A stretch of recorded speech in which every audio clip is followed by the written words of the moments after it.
इस कहानी की शुरुआत एक परेशान राजा से होती है। राजा ज्यादातर परेशान ही रहते हैं। वह राजा अपने मन को शांत करने का बहुत प्रयास करता है, पर उसका मन शांत नहीं हो पाता। वह अपने राज्य के बड़े बड़े विद्वानों को अपने महल में बुलाता है और उनसे उपाय पूछता है।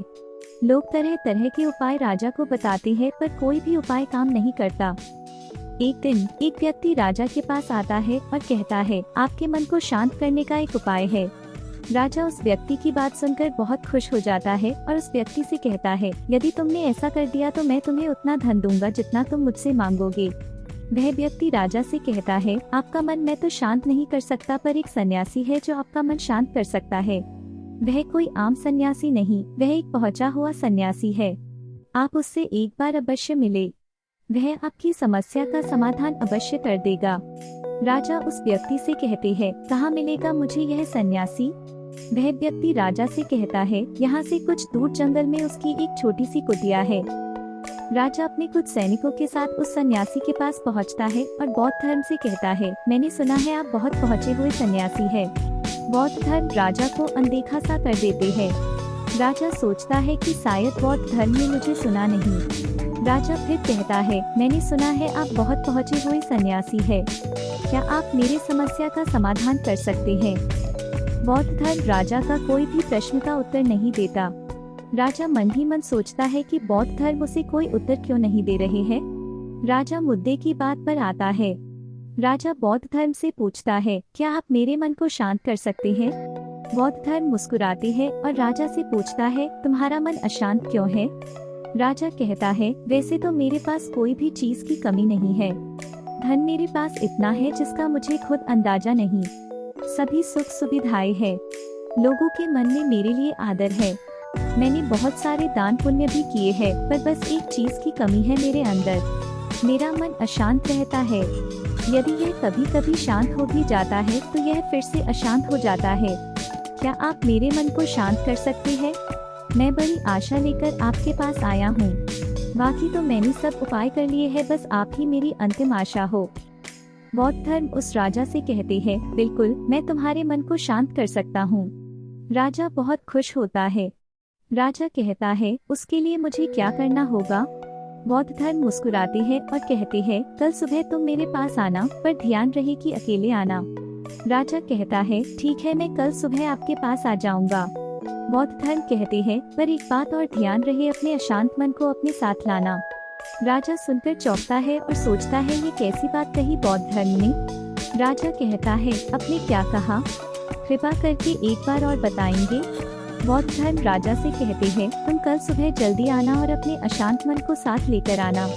कहीं ऐसा न हो कि तुम उसे अपने महल में ही छोड़ाओ।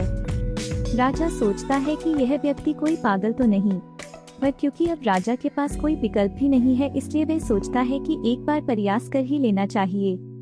अगले दिन राजा अकेला सुबह सुबह बौद्ध धर्म के पास पहुंचता है और कहता है, मैं आ गया। बौद्ध धर्म उस राजा से कहते हैं, तुम तो आ गए ठीक है, लेकिन तुम्हारा अशांत मन कहाँ है? लाओ उसे मुझे दे दो, मैं उसे अभी शांत करके तुम्हें देता हूँ। राजा कहता है, आप यह कैसी बात कर रहे हैं? आप इतने पहुँचे हुए सन्यासी होकर यह भी नहीं जानते कि मन कोई ऐसी वस्तु नहीं जिसे मैं उठाकर आपको दे दूं। मन तो मेरे भीतर है। बौद्ध धर्म उस राजा से कहते हैं, ठीक है बैठ जाओ और अपनी आंखें बंद करके उस अशांत मन को अपने भीतर खोजो। राजा अपनी आंखें बंद करके उस अशांत मन को अपने भीतर खोजने का प्रयास करता है। बहुत देर आंख बंद करके बैठे रहने के बाद बौद्ध धर्म राजा के कंधे पर हाथ रखते हैं और कहते हैं, आंख खोलो। राजा अपनी आंखें खोलता है।